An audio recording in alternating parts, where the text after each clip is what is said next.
All right, welcome in Diamond Envy Podcast. Special guest today. We have Jessica Shults, 2013 national champ. She was also given the job of National Director of Softball Scouting last December by Perfect Game Softball. Jessica, thank you so much for giving us some time. First off, catch us up.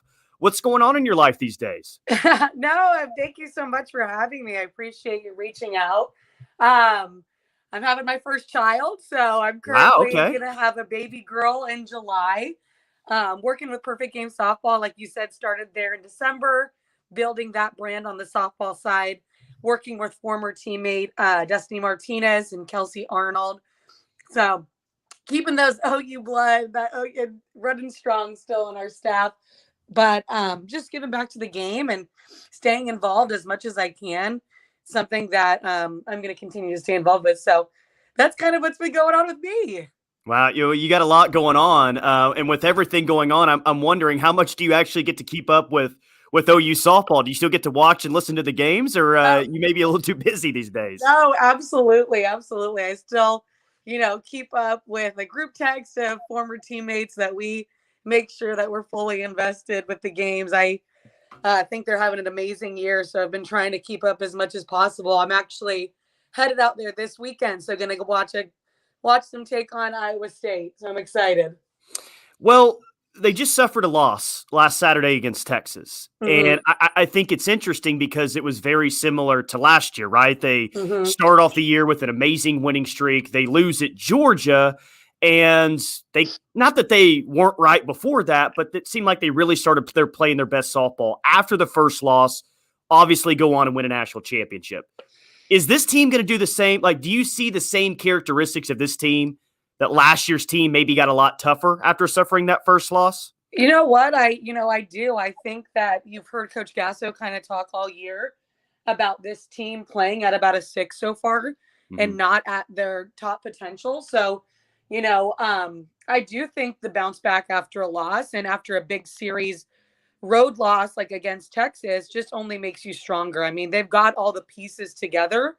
So I think now just taking their game to the next level, and sometimes that's what a loss can do, and put that fire underneath you that, coach has been saying she's been wanting to see, and, the girls coming together and making it happen. But, I mean, the team is there. The team looks great from a TV perspective. Obviously, I'm not there on the day to day, but, just knowing coach and knowing the preparation that, after a loss, it seems like the team always comes together a little bit more and realizes this is what we have to do to be the best and stay elite to get ready for postseason, because all these games are just feeding into the main event, which is postseason.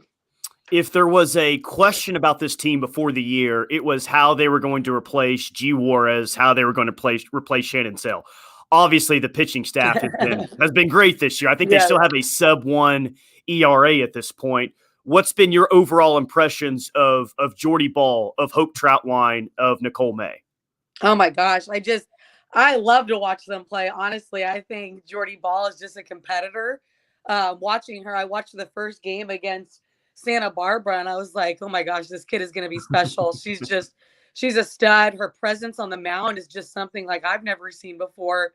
She's got that command of an upperclassman, and we're just getting started with her. And then you can't disregard what Hope has done either. I mean, that transfer, getting her into the staff was huge. And you can just tell, we were out there for alumni weekend, and you can just tell these girls are just one, great players, but they're great people as well. So you can tell that they rally behind her and really rally behind each other and really want each one of them to, be successful. So that to me is the most fun to watch, is that they're really good teammates to each other as well.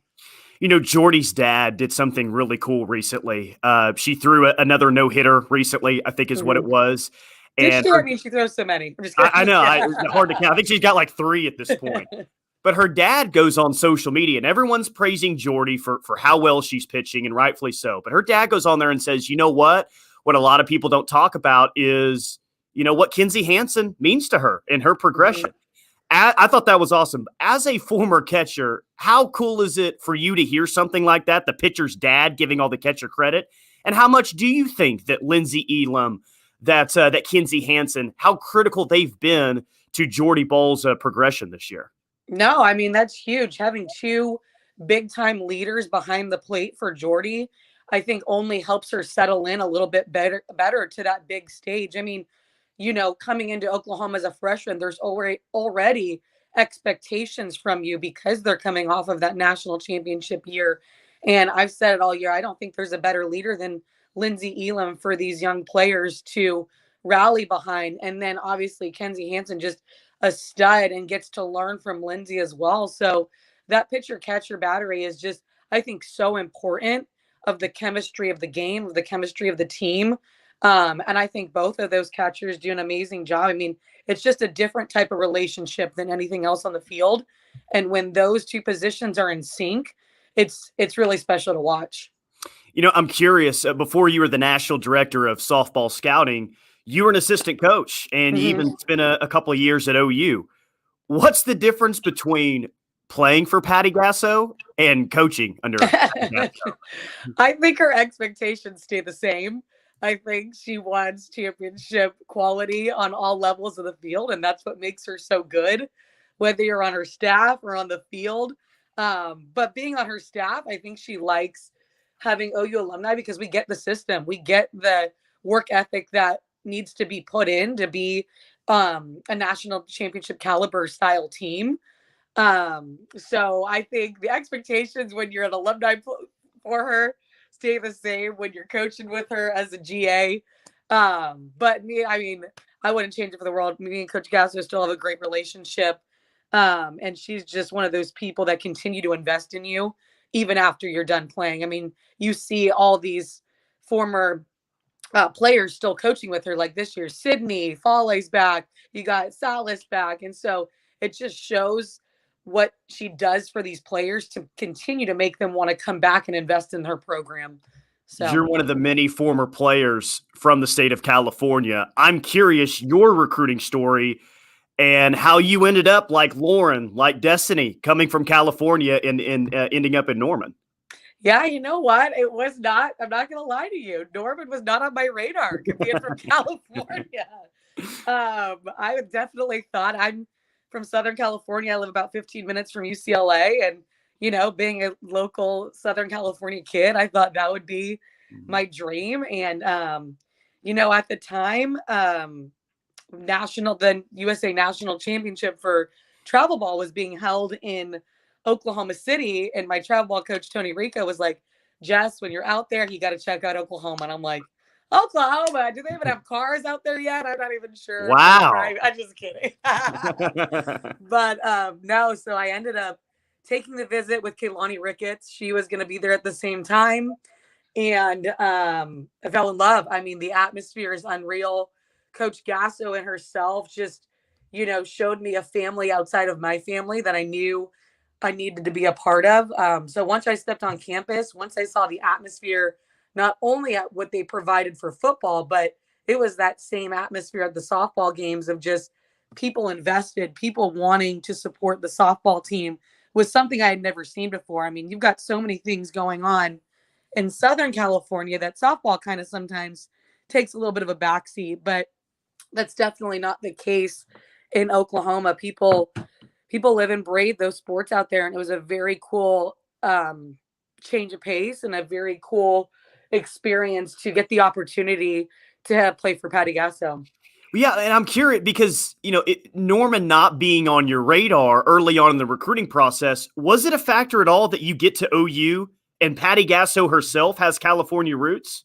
Yeah, no, and that was a huge part of it. When I had learned that about Coach, her being from Long Beach, it made me more open to the idea to moving that far away from home. And then, like I said, it's her family environment that she welcomes. I could still call her and her husband up today and they would invite me over for dinner. It was that much of a family environment that I truly needed leaving home, and they really got it. And they really made the experience so easy to transition into college because she really preaches what she says and really wants to make you feel welcome and really wants to be that that mother figure when you are leaving for the first time at 18. So yeah, no, I think her having California ties was huge.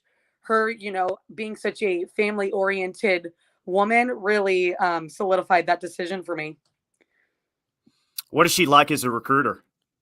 Amazing. Oh my gosh. I think that's what also like I first got, I mean, back when, you would get things in the mail, she, back when I was getting recruited by coach, I mean, she laid out all the stops for me and it was just a really cool experience. Wrote me a poem that showed up at my door once a week that was talking about Wow. being a catcher from California and just something that, no one else was doing. And that's what makes her so good at her job is she's willing to do all the little things to make these kids feel special, make these kids feel wanted and like they're the only recruit like she's going after. So, yeah, I still think about that. It was a very cool recruiting process and she really was the only one that was doing it. She wrote you a poem. Do you still have any of Yeah. them? I don't, but it talked about something being a Southern California kid and just Wow. it was very good. I'm not going to lie. She's a poet at heart. That's awesome. That's so cool. That's great. Hey, what's it like winning your last ever college softball game? I'm sure that's a badge of honor that you still wear around these days.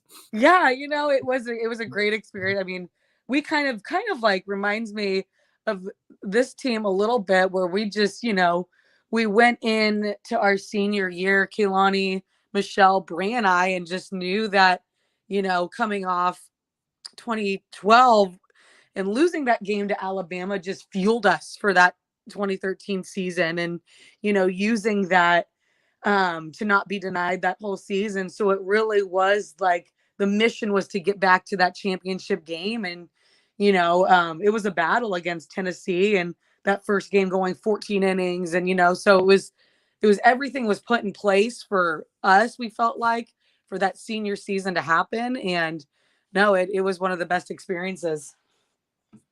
Last question I have for you, and I think that this is really cool. But you look at, all the former alums that are now working in softball. You, Destiny, Kelsey Arnold are at Perfect Game. Sid's on the coaching staff right now. Lauren is basically running a league. I mean, there's so many former players out there that are head coaches, that are assistant coaches. Why do you think that that's the case? Why are so many former alums now of continuing their love of softball and turn it into something professional?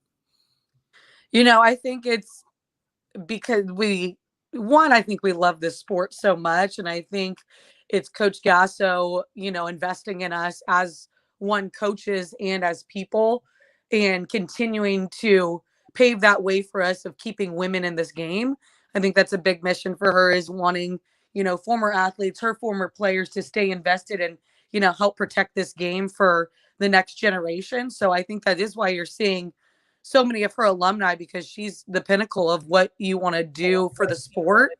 And I think as alumni, we want to continue to follow her steps and, continue to give back to these next generation of softball players.